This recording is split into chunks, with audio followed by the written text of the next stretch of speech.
हाँ जी, तो कैसे हो आप लोग? मैं आपका नीलेश भी आप बहुत-बहुत स्वागत करता हूँ सुपरफास्ट क्लासेज यूट्यूब चैनल पे। दोस्तों ये वीडियो 5 से 10 मिनट की होने वाली है, लेकिन आपके एग्ज़ाम के लिए काफ़ी इम्पोर्टेंट होने वाली है, क्योंकि इस वीडियो में हमने हिंदी के, जी हाँ मेरे दोस्त, हिंदी के महत्वपूर्ण रचनाएँ और उनकी विधाओं से संबंधित प्रश्न लिया है। इसमें हमने सारी की सारी जितनी भी आप लोग की विधाएँ हैं हिंदी में, सबकी लगभग विधाएँ और उनकी सबसे इम्पोर्टेंट रचनाएँ भी ले ली है। तो चलो इस वीडियो को शुरू करते हैं, हम लोग एक-एक कर पढ़ लेते हैं। ये सारी की सारी समझ जाओ कि बहुत ज़्यादा वेरी इंपॉर्टेंट ये रचनाएँ हैं। चलो शुरू करते हैं।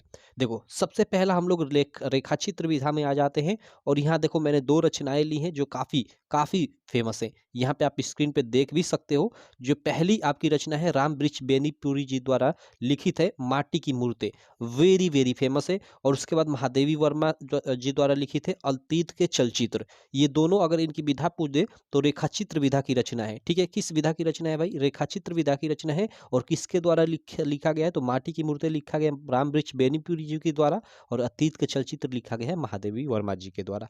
क्लियर?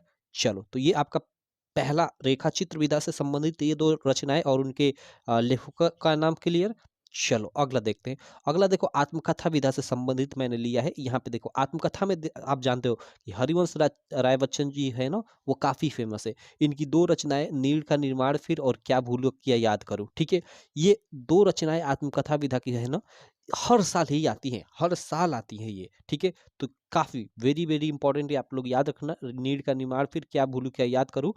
इसकी विधा भी पूछा जाता है और लेखक का नाम भी पूछा जाता है। तो विधा पूछ दे तो आत्मकथा विधा की रचनाएं हैं, और लेखक का नाम पूछ दे तो वो है हरिवंश राय बच्चन। और एक आपका है मेरी असफलताएं, ये भी काफ़ी वेरी इंपॉर्टेंट क्वेश्चन है। बाबू गुलाब राय जी द्वारा लिखित आत्मकथा विधा की रचना है। ठीक है? देखो यहाँ पे आपको ना एक क्वेश्चन से 2 चीजें क्लियर हो रही है। आपके एग्जाम में पूछ देगा कि मेरी असफलताएं किस विधा पे आधारित रचना है, या मेरी असफलताएं के लेखक कौन है। इस प्रकार से 2 क्वेश्चन बन रहा है यहाँ पे। ठीक है?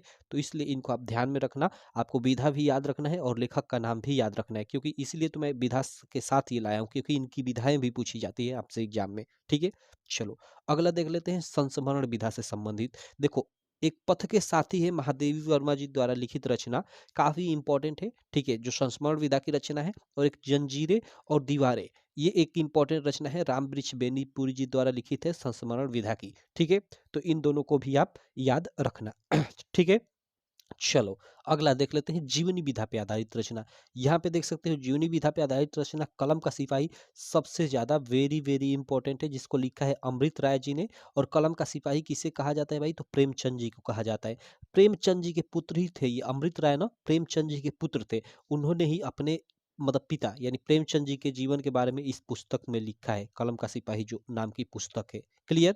तो कलम का सिपाही एक जीवनी विधा पे आधारित रचना है, जिसको लिखा है अमृत राय ने। और किसके जीवन पे लिखी गई है? तो प्रेमचंद जी, मुंशी प्रेमचंद के जीवन पे लिखी गई है। ठीक?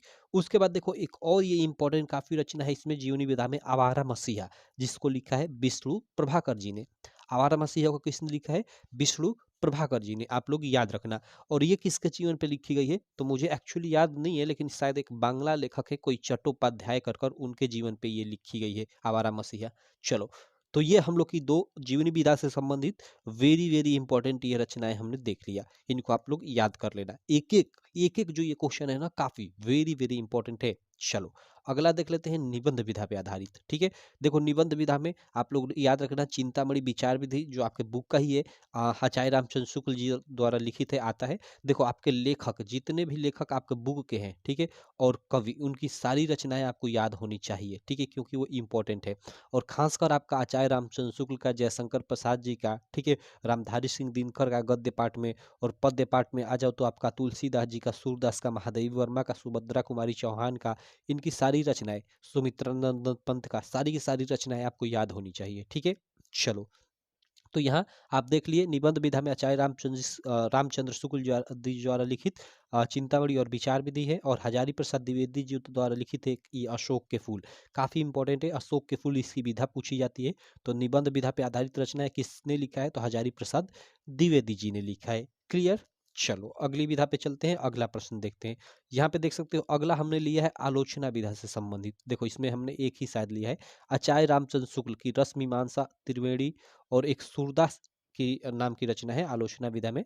ठीक है, तो आप इसको याद कर लेना।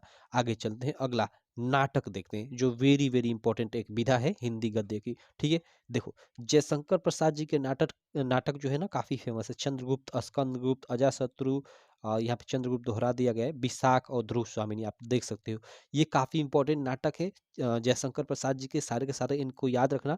और एक लहरों का राजहंस नाटक है मोहन राकेश जी द्वारा लिखित, जो काफी फेमस है। ठीक, तो ये आप याद रखना। ये क्वेश्चन नाटक में आप जयशंकर प्रसाद जी के कई नाटक है, चंद्रगुप्त, स्कंदगुप्त, ध्रुव स्वामिनी, अजातशत्रु। ठीक है, आप याद रखना। और ये लहरों का राजहंस एक रचना है नाटक विधा की, जिसको लिखा है मोहन राकेश ने। ठीक है, चलो भाई अगला देखते हैं। अगला हम लोग का एकांकी विधा की रचना। देखो डॉक्टर राम कुमार वर्मा जी द्वारा लिखित है। राम कुमार वर्मा जी द्वारा ये दीपदान एकांकी है। इसको याद रखना, वेरी वेरी इंपॉर्टेंट रचना है यह। ठीक है, एकांकी में यही एक काफी फेमस है, डॉक्टर राम कुमार वर्मा। ऐसे भी आपसे एग्जाम में क्वेश्चन पूछा जा सकता है कि इनमें से एक एकांकी लेखक है, और कई लेखकों का उसमें नाम दे देगा, तो उसमें राम कुमार वर्मा का नाम रहेगा ही रहेगा। ठीक है, या ऐसे भी पूछ सकता है कि दीपदान किस विधा पे आधारित रचना है, और आत्मकथा एकांकी संस्मरण, ऐसे चार आपको ऑप्शन दे देगा। ठीक है, तो इसको देख लेना आप अच्छे से। या दीपदान के लेखक कौन है, ये भी पूछ सकता है। तो अलग अलग प्रकार से एक ही क्वेश्चन को घुमाकर आपके एग्जाम में पूछा जा सकता है। चलो अगली रचना हम लोग उपन्यास विधा पे आधारित। देखो गबन और गोदान काफी फेमस, 2023 में ये शायद दोनों आए थे आपके एग्जाम में। ठीक है, प्रेमचंद जी द्वारा लिखित है गबन और गोदान। ठीक है, उसके बाद जयशंकर प्रसाद जी द्वारा लिखित कंकाल तितली और इरावती, जिसमें इरावती को अपूर्ण माना जाता है। ये उपन्यास विधा पे आधारित, मतलब इंपॉर्टेंट दोनों की दोनों इनकी रचनाएं हैं। ठीक है, तो आप लोग याद रखना, उपन्यास विधा पे आधारित गबन और गोदान काफी फेमस रचनाएं हैं प्रेमचंद जी की।